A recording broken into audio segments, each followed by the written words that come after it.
lot of people used to say that, the main thing at Rollins College was basket weaving. But that was because it was such a beautiful situation, because it was lily white, a lot of students from the South, a lot of beautiful young women, because they came from wealthy parents, and wealthy businessmen married beautiful women, and therefore the children were beautiful as well. The men were not quite as handsome as the women, but still it was a very unusual place. It was a gorgeous lake. Again, a small number of buildings, but sort of at the center of the campus was the complex of the chapel and the theater. There were two Spanish Mediterranean buildings that were attached by a walkway in the back. And the theater was called the Annie Russell Theater. It had been built, I think, in 1933. Annie Russell was a very important American actress who had been the original Major Barbara in Shaw's first production of Major Barbara. So she was a well-known actress who was American but played a lot in England, and then finally retired in Winter Park. And a very wealthy woman in Winter Park, whose name slips me, decided that she would like to build a theater for Annie Russell to run, for Annie Russell to be the director of. And so that's what she did. Built this beautiful Mediterranean, about 430-seat proscenium theater, which was run by Annie Russell until she died, I believe, sometime in the 40s. And it was sort of connected to the college, but sort of separate from the college, because she had complete control over the theater. Whatever went on there was what she wanted to do. Well, when she died, the theater then became the property of the college, and it was used by the theater arts program. And so there was a small theater arts department, that's what it was called. There were four members of it. Peter Deering, who was the so-called chair of that small group, was an Englishman. There was myself. We had a scenic designer, Bob, again, I'll come back with his name, and somebody who taught speech. And that was taught by Don Allen, who had come into the college as a technical director. And in the course of the years, it's sort of a Peter principle, had risen to full professor. And he was pretty much dead weight. So, the Annie Russell Theater did a season of 5 plays. And, of course, the rest of us taught courses. I taught acting and speech. That was public speaking, and so I taught that out of a book. I was not even a chapter ahead of my class. I was a page ahead of my class. I'd never taken a public speaking course, and certainly had never taught one before. So, Arthur starting to teach speech, forensics, and beyond. We did a season of 5 plays, and I was assigned to direct 2 of them. The first play I directed at Rollins was Arthur Miller's The Crucible, and the second one was Bus Stop by William Inge. And both of my productions were extremely successful that first year. Now, Peter Deering was a rather strange man. He had been a child actor in England. He used to be known as Dear Little Peter Dear. But he was no longer a Dear Little Peter Dear. He was a rather difficult personality. And I don't know why, I don't know what the exact things may have been that caused them to say that they were not going to renew his contract. It was as simple as that. You could do that much easier in those days. For some reason, he did not have tenure. Although I thought he had a ladder rank position, but he may not have. And so they began to look for a new director of theater and the director of the Annie Russell Theater. Those two things came together. And I had come on board as I think as I mentioned before, as an instructor in my first year that I was there. So they began a search. I didn't particularly choose the people who they were bringing in, but when they brought them in, I had to entertain them. And they must have brought in 2, 3, maybe as many as 4 people, and none of them were right. All the while, Molly is saying to me, "What about you?" And I said, "Oh, come on, honey, it's my first teaching job. They're not going to consider me at this point," because we were bringing in some PhDs and people like that to look at the position. So after about the 3rd person had come through, and I was in the office of the president, Hugh McCain, who was the guy who came the day before my wedding, I finally, Arthur, Rollins College promotion and beyond. Take one. So I was in Hugh's office. You gotta wait again? Okay. I was in Hugh's office after the last candidate left, and I finally got my courage up. And I said, "Hugh, what about me?" And he kind of looked at me and he said, "Oh, Arthur," he said, "you're much too young." I said, "Well, how old do you think I am?" He said, "Well, how old are you?" I said, "I'm 33, Hugh." "Oh, he didn't know I was that old." Well, he said, "let me think about that."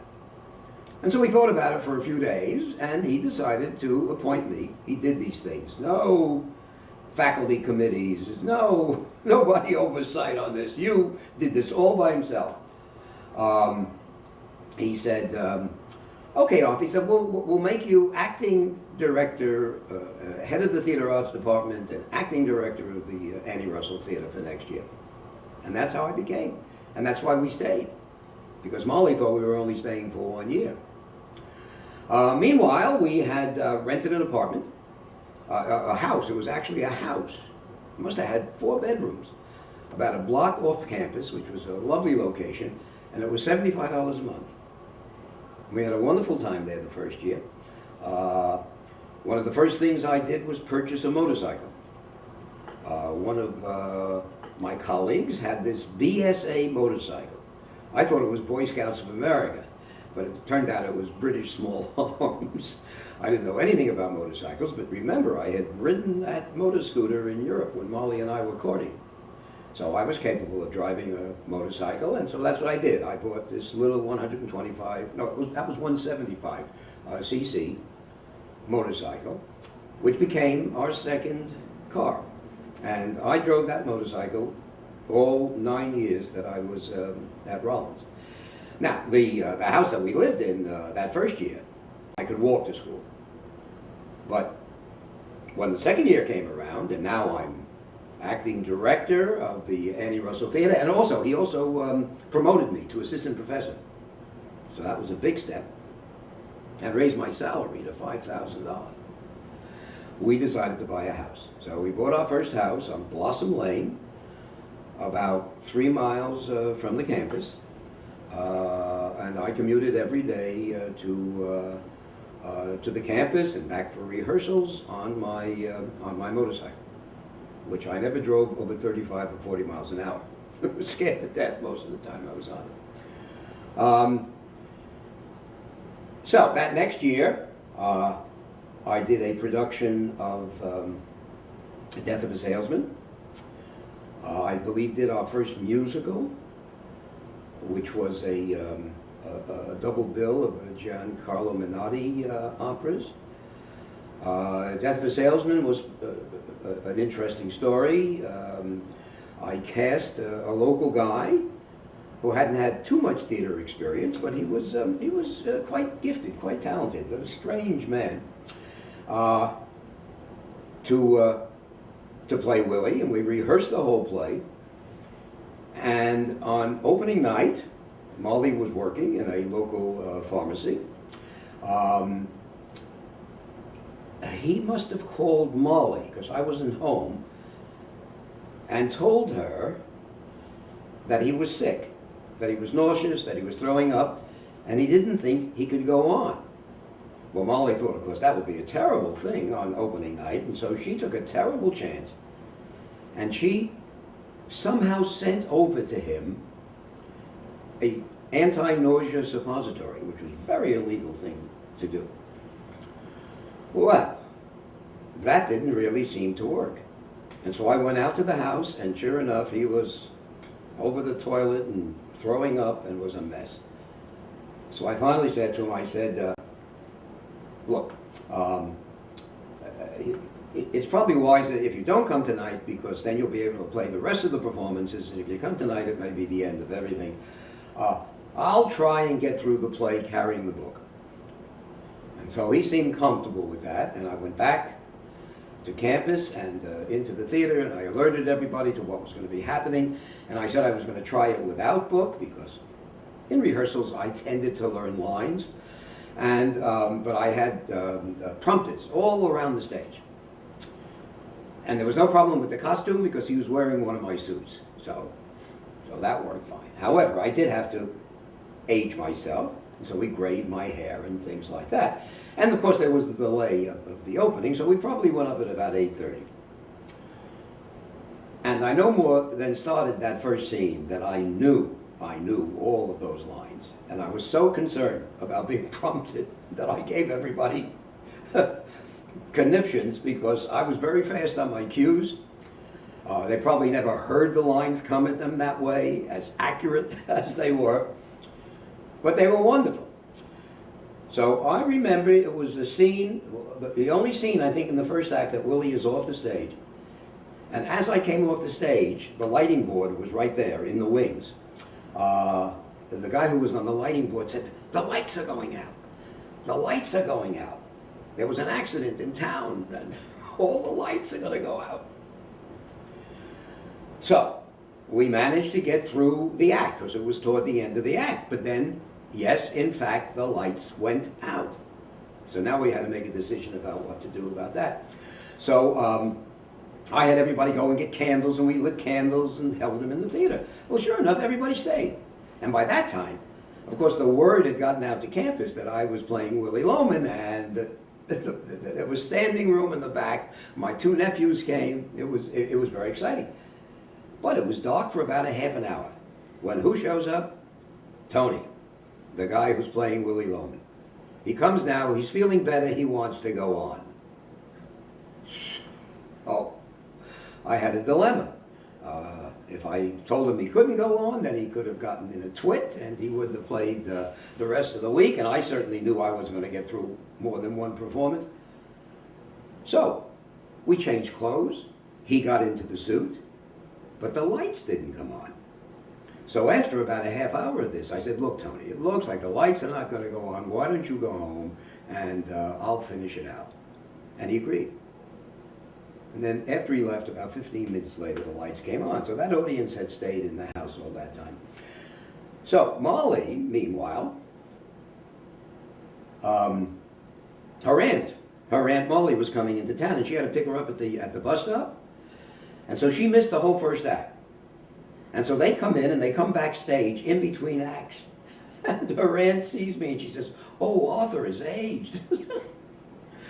And Molly tells me at the intermission that somebody had told the pharmacist that what she had done, and that she was in danger of losing her job. That was information I didn't need to have at the intermission. Anyhow, we finished it up. Curtain came down about midnight. It was, one of those exciting things, that very rarely happen in your life. As it turned out, they didn't pursue Molly, and that was okay. And Tony played out the rest of the performances. So that was one of the most interesting things to happen at Rollins. So then the years just went by, and every summer we came to California because I was working on the PhD. I continued to do it, and I did it in the summer. And so every summer we would either drive or take the bus or whatever to get to California. And in 1958, Molly, about 6 months pregnant, we took a Greyhound bus from Winter Park, Florida to Palo Alto, California. And poor Molly, I had my nose in a book the whole time. I was taking either my written or my oral exams that summer. Every summer it was something different. and with nothing to do. But we made lots of stops along the way. We, as usual, stopped in New Orleans. We saw our friends, the Lippmans. We stopped in Houston. And that's a story that I have to go back and tell about. The first time we went through Houston was on our honeymoon, when we were driving to Rollins to see what it would look like. And Molly insisted upon meeting Johnny Faye Nelson, who had been my girlfriend at Smith College. And so she met us at this bar. You know, in Texas at that time there were no drinks served. You had to have your locker, and that's how Molly met Johnny. And so that was Houston, but we didn't do it. We didn't try to see it the second time we were back there. So that was it. Every summer back to Stanford. One summer French, one summer German, one summer written exams, one summer oral exams, and finally, in 1961, in 1959, a friend of mine who was a theater person had gotten a Danforth fellowship to complete his dissertation. And I always stayed away from the Danforths because I always thought that there was a religious component, because William Danforth was a pretty religious guy. And, but Jules, this was Jules Irving, who ran the Actors Workshop in San Francisco, and then eventually Lincoln Center, Amy Irving's father. He said that when he had a write on this, he wrote that the theater was his religion. So I think, well, I could do the same thing. So I did. So I went to Hugh again and said, look, Hugh, you had to be nominated for this fellowship. I said, Hugh, I'd like you to nominate me, the college to nominate. Oh, no, Arthur, we can't do that. What will we do without you for a year? No, we can't. I said, look, Hugh, you've got to do this if you want to keep me here. After all, this is an academic career. I have to have a PhD. It'd be prestigious for the college. Okay. So they finally agreed. And then I went for an interview with Press McCoy, who was the guy who did all the choices. And the first question out of his mouth is, where do morals come from? And I went blank. And then he was very nice. He skipped over it. We had the rest of it. And when I came back, got off the plane, I said, forget it, honey. We're not getting this one. But I was wrong. Press must have seen beyond the fact that I was not particularly connected to religion, because that would be the answer of it, right? Where do morals come from your religious background? And so we received the fellowship. And it was a stipend of about $4,500, and the college had to let me off, and so we spent that year in Stanford. Now, by that time, the committee for my dissertation kept changing because it took so long. I mean, it had been going on since 1956, and now it was 1961, so 5 years later. And Irving Howe, who was a very important literary critic, the editor of Dissent magazine, a socialist magazine, who had been teaching at City College of New York for many years, came to Stanford. And my mentor at Stanford asked if I would be willing to accept him as my outside reader. Well, you had to give that a certain thought, because this was a pretty impressive guy, and that could be difficult. But I said, sure, I like the idea. And then I just loved Irving. He was just wonderful. He was so out of place at Stanford and in California. He was such a New Yorker. So Irving led me to a lot of good research projects for the Odette's dissertation that I was writing. And I loved it. I loved the research. I hated the thought of writing. And so one day, must have been around December of that first quarter, I came into his office, and I had just completed some readings that he sent me over to Berkeley to do. And I said, okay, I finished that, Irving. What's next? I'll never forget, he looked me straight in the eye. This is 1961. Academics didn't talk in this way. And he said, write the fucking thing. Ooh. So that did it. Next day, I sat down at the typewriter and began writing that dissertation, which I did complete, all 350 pages of it. Now, the one interesting thing about the dissertation was Odets himself. When I decided on what I wanted to write about and it was accepted, I wrote to Odets, who was living in Beverly Hills at the time. And so I wrote him this nice letter, and hoping that maybe he would write me something or tell me something. Although I requested if I could come and interview him. He wrote me this lovely letter back and said that he was willing to see me. I don't know why he chose to see me.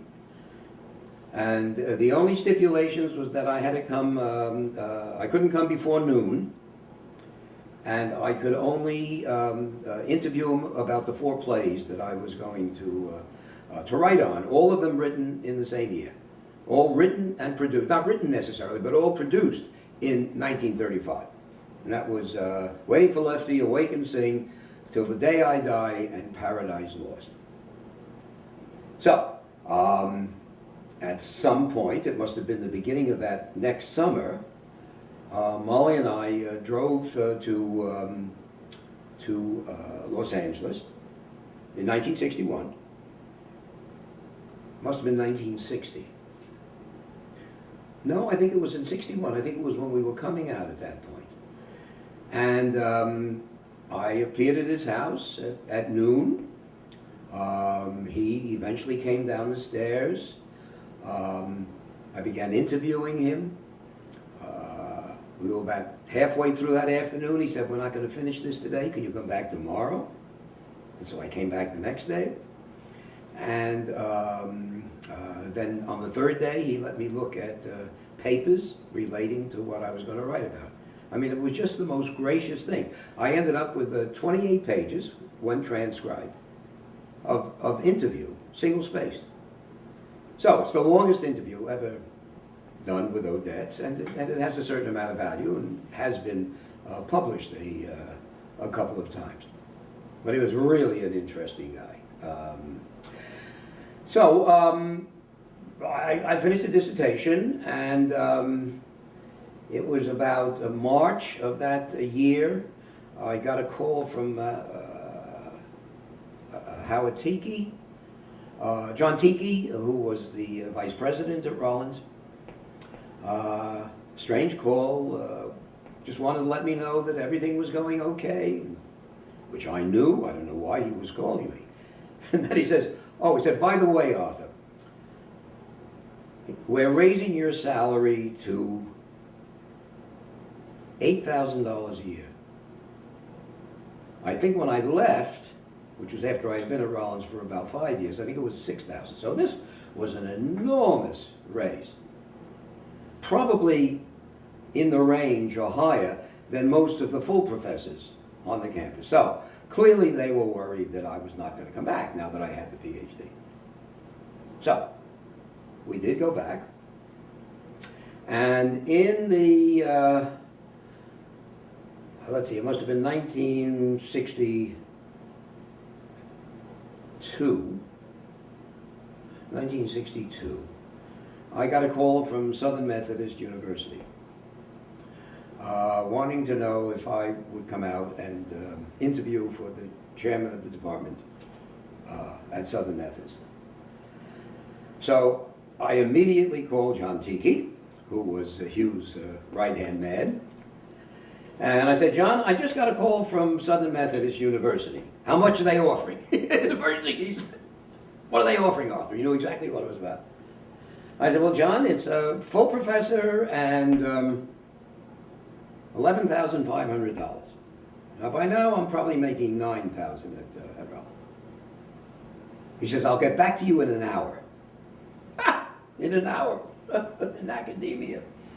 And sure enough, he calls me back in an hour, and he says, Arthur, no problem with the full professorship.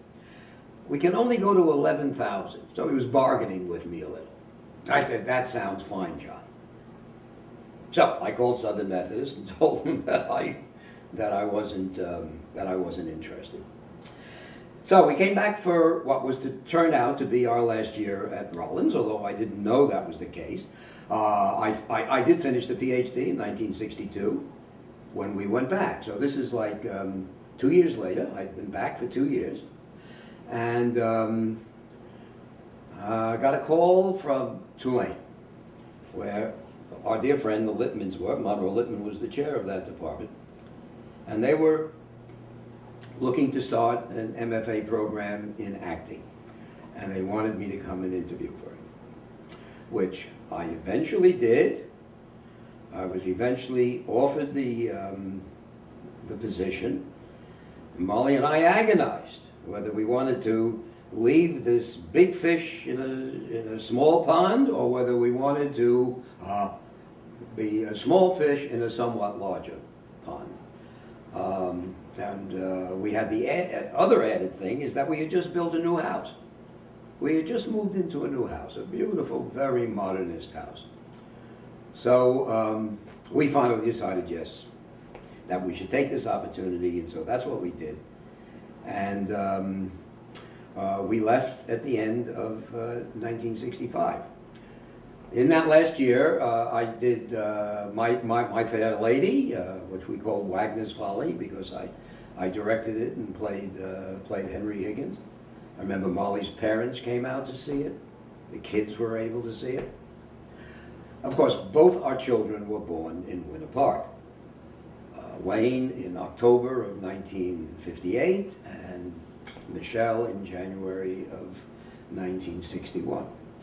And so their earliest years were spent there. So when we left in 1965 to move to Tulane, Wayne was now 7 and Michelle was 5. So we in the summer of 1965, before we went to Tulane, I'm trying to think, we must have gone back to California, because we went to California every summer. Or did we move to New Orleans? I can't remember. I'll ask Molly and I can correct it later on. So we moved to New Orleans. We found a lovely apartment in the uptown area of New Orleans, which was very close to Tulane, which was also in the uptown. It was in a beautiful old Edwardian house, a 3-story house. Our flat was the 2nd and 3rd floor, so we had 2 floors. The owners of the house, a lovely couple, lived on the 1st floor. It was really quite sensational. And the rent was $175 a month, which was really amazing.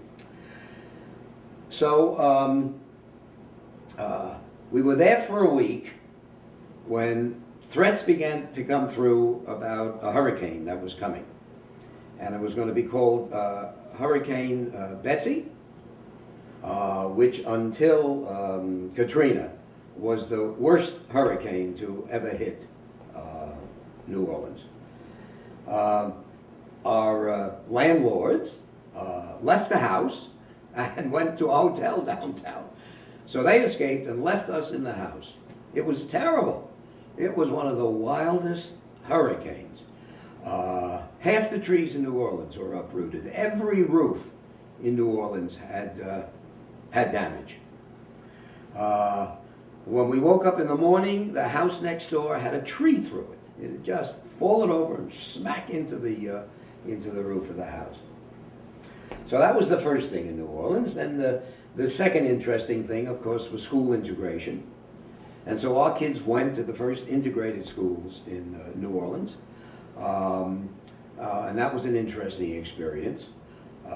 In that first year, it was about 60% white, 40% black. By the second year, they gerrymandered it, so it was 60% black and 40% white, which means that there would have been, white flight And that's exactly what happened. So we had a very interesting 2 years in New Orleans. We ate very well. The restaurants were marvelous. The entertainment was great. We went to the Mardi Gras both times on the motorcycle, all 4 of us on the same motorcycle. And that's how I got to school at Tulane as well. It was a very, very rich 2 years, because I did interesting work at Tulane. I was running my first professional actor training program. We joined the Unitarian Church. We became very active because the church was very involved in political things. The church had been bombed. The minister, who we loved, had been shot at. We thought these were the kinds of people that we wanted to be with. So that was the only time in our marriage that we really had a commitment like that to a religious institution.